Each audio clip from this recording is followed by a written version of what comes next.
Всем привет! Real Steel E77. Небольшой флиппер EDC серии ножей компании. Этот нож является ярким примером того, каким может быть недорогой хороший флиппер или каким должен быть хороший флиппер, даже если он недорогой. Вышесказанное касается не столько материалов, из которых изготовлен этот нож, они прозаичны, и не столько дизайна ножа, он на любителя, сколько тщательности, с которой все собрано и подогнано, и того, как это все работает. К чести Sanrenmo стоит заметить, что бренд Real Steel это не только более высокий, ориентированный на европейского покупателя ценник обычного ножа Sanrenmo, но и все же иной подход к качеству и его контролю. Близнец этого Real Steel Sanrenmo 9054 MV не то чтобы не обладал таким замечательным флипом, а вообще был лишен флипа начисто.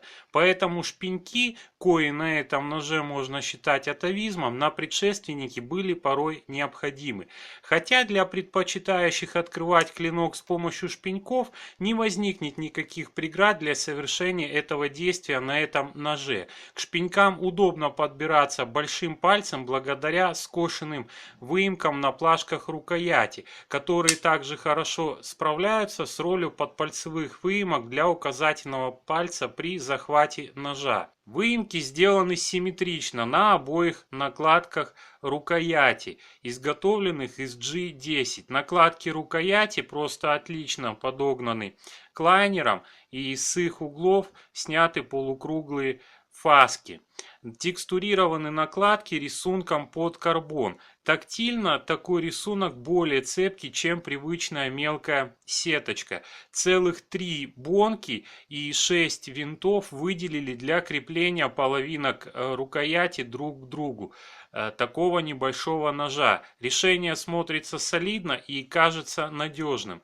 Размеры, к слову, у ножа следующие. Общая длина ножа 190 мм, длина клинка 80 мм, весит он 106 грамм. Но вернемся к рукояти. Как вы заметили, ее, да и в общем, в целом нож оснастили большим количеством насечек и зубчиков на обухе клинка, на спинке рукояти у клинка и у навершия, на брюшке и на лайнере. Но хочется заметить, что практическое применение находят только насечки на клинке и в передней части рукояти и на лайнере. Первые действительно способствуют удержанию и контролю ножа, а вторые более цепкому захвату лайнера для его отжатия. Кстати, об удержании. Нож, несмотря на свои размеры, очень хорошо ложится в руку прямым хватом. Все пальцы находят свое место в подпальцевых выемках, а скошенная спинка рукояти комфортно упирается в ладонь.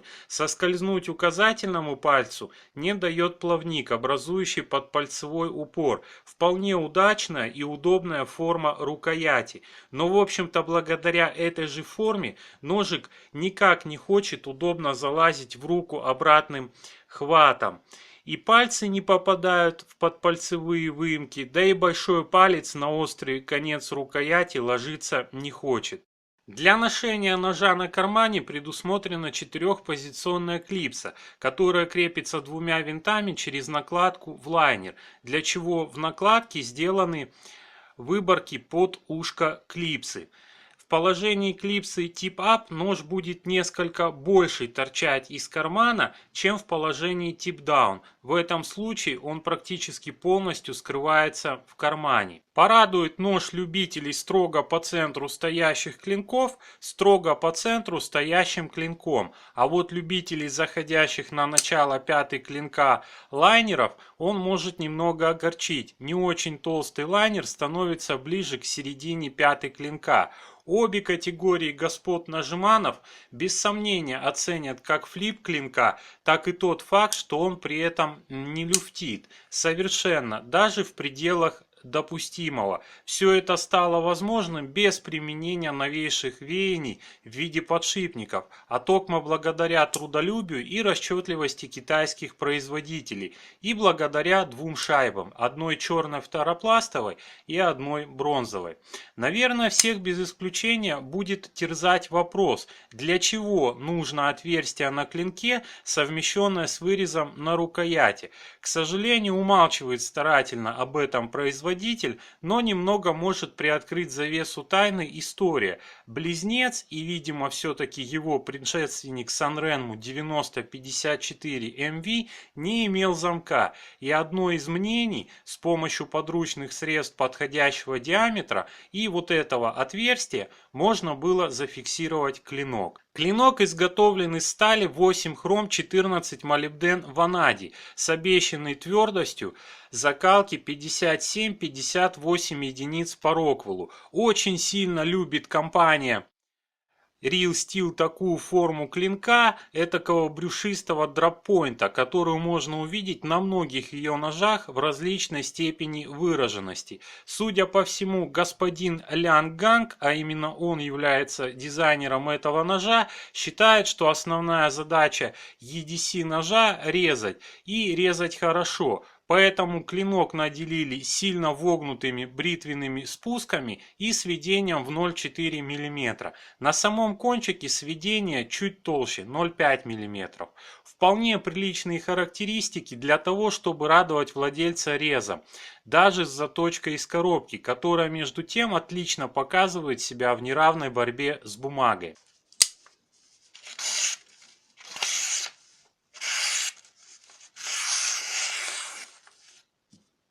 Небольшая рекурва клинка определенно будет способствовать лучшему резу с потягом на себя. И несмотря на ее несильную выраженность, заточку этого ножа на широких камнях она затрудняет изрядно.